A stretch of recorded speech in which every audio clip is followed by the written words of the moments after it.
코로나 바이러스가 연일 맹위를 떨치고 있는 가운데 5월 4일 현재 전 세계 확진자 수는 350만 명이 넘었습니다. 그리고 사망자는 24만 7천 명이 넘었습니다.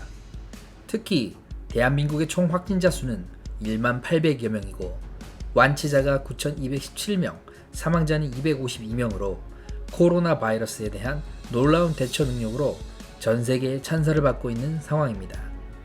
한편 미국 FDA에서는 코로나 바이러스 치료제로서 길리어드 사이언스가 개발한 렘데시비르를 5월 1일자로 긴급 사용 승인하였습니다. 이로써 전 세계 최초로 승인받은 공식적인 코로나 치료제가 되었습니다. 렘데시비르를 개발한 길리어드 사이언스는 신종플루가 유행하던 당시 타미플루 캡슐을 개발해 스위스 제약회사 로슈의 특허 이전을 시작으로 B형 감염치료제 비리어드, C형 감염치료제 소발디 등을 연이어 개발에 성공하는 등 눈부신 성장을 하고 있는 바이오 회사입니다. 치료제의 가격이 개당 4,500달러, 한화 500만원을 웃돌 것으로 전망한다고 합니다. 반면 일본은 아비간을 정부 차원에서 적극 홍보하고 있습니다. 아비간은 파비피라비르를 주성분으로 하는 RNA 바이러스 치료제로서 2014년 기존 인플루엔자 치료제가 듣지 않을 경우 사용할 수 있다는 조건으로 승인된 것으로 일본 후지필름의 자회사인 도야마 화학이 개발하였습니다. 일본 정부는 앞서 2월 22일부터 자국 내 허가 승인이 이미 완료된 아비간을 환자에게 투여하기 시작했습니다. 우리 정부도 2월 26일에 국내 도입을 할 것으로 방안을 검토하다가 임상적 근거가 충분하지 않고 부작용이 우려된다 하여 들여오지 않는 것으로 결론을 낸 상황입니다. 오명돈 중앙임상위원회 위원장, 서울대병원 감염내과 교수는 아비간은 시험관 연구에서 코로나19 바이러스 억제 효과가 없었다. 또 환자의 임상시험을 시행한 데이터도 없다며 동물 실험에서 태아 독성과 사망이 보고되는 등 심각한 부작용이 있는 약물이라고 밝혔습니다. 연합뉴스가 2020년 4월 1일자로 내놓은 기사에는 백악관 검증 안 된 일본 약 아비간 승인하라고 FDA 압박이라는 타이틀로 트럼프 미국 행정부가 규제 당국에 검증되지 않은 일본 약을 신종 코로나 바이러스 감염증 치료제로 승인하라는 압력을 놓고 있다고 미 정치 전문 매체 폴리티코가 지난달 31일 보도했다는 내용으로 소식을 전달했습니다.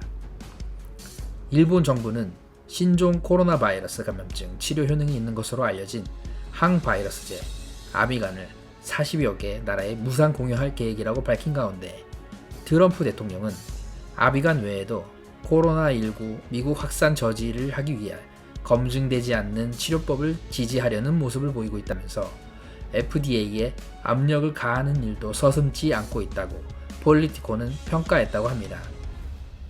말라리아 치료제인 클로로퀸, 유사 약물인 하이드록시클로로퀸의 비상 사용을 허가한 것이 대표적인 사례입니다. 이와 같은 상황에서 일본 정부는 자국 내에서 이미 임상 투여하고 있는 아비간을 각국에 무상 제공하기로 하였지만 수혜국엔 투약 효과 등 데이터 제공을 요구하게 될 것이라고 밝혀 세계를 상대로 임상실험을 자행하는 것이 아니냐는 비판의 목소리를 듣고 있는 상황입니다. 5월 7일부터 43개국의 코로나19 치료제로 아비간 제공을 시작하게 될 것이라고 일본 정부가 밝힌 가운데 모테기 외상은 기자회견에서 80개국 가까이 아비간을 지원해달라고 요청했다며 이 중 43개국의 국제기관을 통해 순차적으로 발송할 예정이라고 전했습니다. 이처럼 임상시험이 충분하지 않고 이미 임산부의 심각한 부작용으로 기형아 출산을 유발할 확률이 높은 약을 무상지원이라는 미명 아래 자행하고 있는 일본 정부의 모습은 과거 식민지의 생체 실험을 자행했던 731 부대 모습과도 너무나 닮아 있습니다. 아베 조부의 이름 아베간, 그와 이름이 비슷한 아비간. 할아버지를 존경해서일까요? 우연의 일치 같은 이 사실 하나만으로도 아베 내각의 아비간 애착은 정말 무섭다는 생각이 들 정도입니다. 마지막으로 국내 코로나 바이러스 치료제 개발 소식입니다.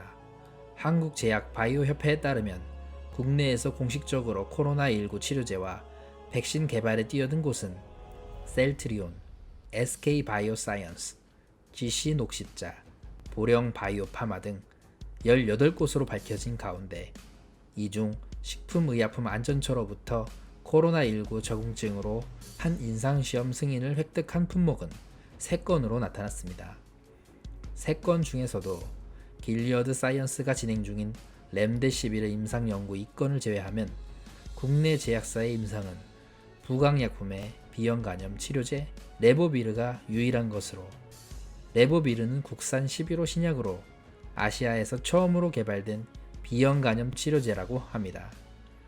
코로나19 환자로부터 분리한 바이러스에 대한 세포 실험에서 치료 가능성을 보여 특허 출원을 마친 상태입니다. 식약처는 지난달 17일 국내 제약사 최초로 부강약품 레보비르 임상 이상 시험을 승인했습니다. 오늘 준비한 뉴스는 여기까지입니다. 구독과 좋아요 부탁드리며 앞으로도 양질의 내용과 정확한 뉴스 전달해 드릴 것을 약속하며 천리마TV 뉴스를 마치겠습니다. 감사합니다.